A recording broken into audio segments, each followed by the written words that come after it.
Okay, so Megan, I really enjoyed being in your class the other day. Actually, it was yesterday. And I just want to ask you, how do you think the lesson went? We were doing, I felt like it went really well, but you tell me how you felt it went. I think it went relatively well, oddly enough. I think that was because I literally moved from task to task and didn't have any downtime whatsoever. Yeah. And then I think I facilitated the questions a lot better, where it wasn't just an open-ended discussion, because whenever we do that with that class, it tends to go all over the place. Yeah. One of the things I liked, making sure that's on, one of the things I really liked was how you stopped at various intervals, right? And then you checked for understanding, which I think is huge. And I remember Henry, I think it was like, okay, so how am I going to know what relates to the Christmas Carol? And I thought you answered him well. I was like, okay, well, read it, and then let's see, anything back in that London's in the 1800s are things that you're going to. Well, how do I know if it, he kept pushing. Is that something that student does often for you, or do you find that to be, okay, yeah. Yes, they'll bring up random stuff just to get the class off track. Okay, okay, very good.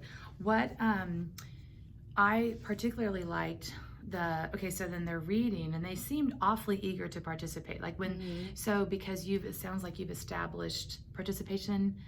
So yes, I do it randomly. Okay. If I know that they're not going to take it seriously, because they're reading something as a class, which means they don't need to follow along necessarily, then those are the days that I do that. And how do you track that how do you track who's participating? Right. If they talk, I write their name down. Oh, okay. So you were up there, right? Okay. So that's one of the reasons that you were up there. Right. So if they talk to them, and then they know you're doing that. Okay. Yeah. Okay. They see my pen moving. Well, and I wasn't. Yeah. And so that would have been. So, did you expect them to be able to follow along like that? Because I really felt like most students were highlighting and following along. Did you expect that would be what they'd be able to do, or did you have lower expectations for them? Yes, for most of them. For some of them, I knew that they would go off track. And one of those was John, which I had to remind him. Yeah. Because he was just sitting and not highlighting anything for a little bit. John or Johnny? John, yeah, John. Johnny did relatively well. Yeah, that was my next question. So how do you... so you wanted me to particularly look at John and Johnny, and what did you think about compared to? So give me an idea of how that looks, how it looked yesterday, and how it normally looks. Did you think it was pretty much high or low or about the same? Yesterday was a lot better with Johnny. Okay. Usually he is up all the time, going to sharpen his pencil, going around the classroom, trying to talk to Jack, and all that. But I felt because I included participation yesterday, he was a lot more on top of it. Okay, interesting. And I know that we had talked in our pre-conference about how do they choose to sit, so how Jack and was it Nathan were on the couch, is that right? How did Jack and Nathan, did they just go choose the couch, or? They have to ask me. Did they ask you? Okay, I missed that. Okay, so they asked you. And so when they came in, they asked if they could. Okay, and then you were said, okay. Do you choose that based on just who asks first, or did you feel do other kids want to do that often too, or is it mostly just those guys?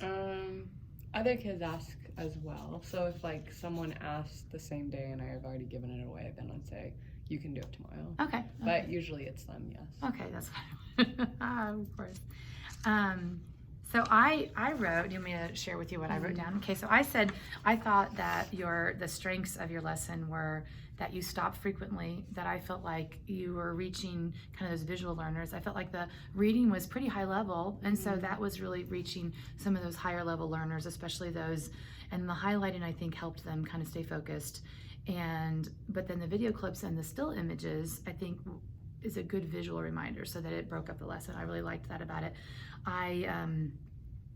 I really liked the exit ticket on a way to assess, just a quick little assessment. It didn't take long at all since that class is so short. I feel like the exit tickets were a really good way of checking for understanding. And then when you looked at those exit tickets, did you feel like the class had a good understanding? Did you have a chance to look at them yet? Yes, except for one of them, did only one. Yeah, I noticed that one student that only did one, and he said, and yeah, you had that on the board specifically, 3 things. So you were very clear about that.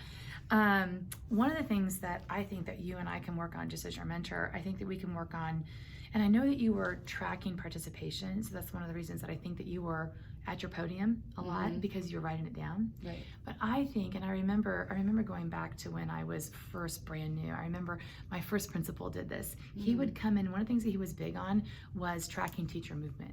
Okay. So he would make a chart of the room, and then he literally tracked where I moved the entire time. So I think that if you're going to do student participation, which is one of the reasons you wanted something to write on, I would maybe suggest that you put that on a clipboard and then walk around with it. Okay. And then you can, and then particularly like if for those students that we were watching, then I mean just presence and teacher presence I think is just a huge thing of keeping on track. So I would maybe put those on a clipboard and then walk around and do that. The other thing is I'm thinking maybe you and I can talk about the table placement. I remember Jen had her tables. If we got the kids that want to sit at tables, if we had your room possibly move the table so that they're maybe just a little bit more up front. Like we don't have to put the tables in the back, right? They can be even moved so that if somebody wants to sit on a ball at a table, or if they want to, then you know what I mean? So if they sit on a ball at a table, that could be, maybe we get a little more, I don't know, just a little bit closer proximity to the front, because I can see how those kids that were on the back sofa typically probably want to be back there. And I think that if you mix that up and did assigned seating, and then maybe the threes go to twos. I don't know. Let's talk about that more, about how we think that you're seating, because I feel like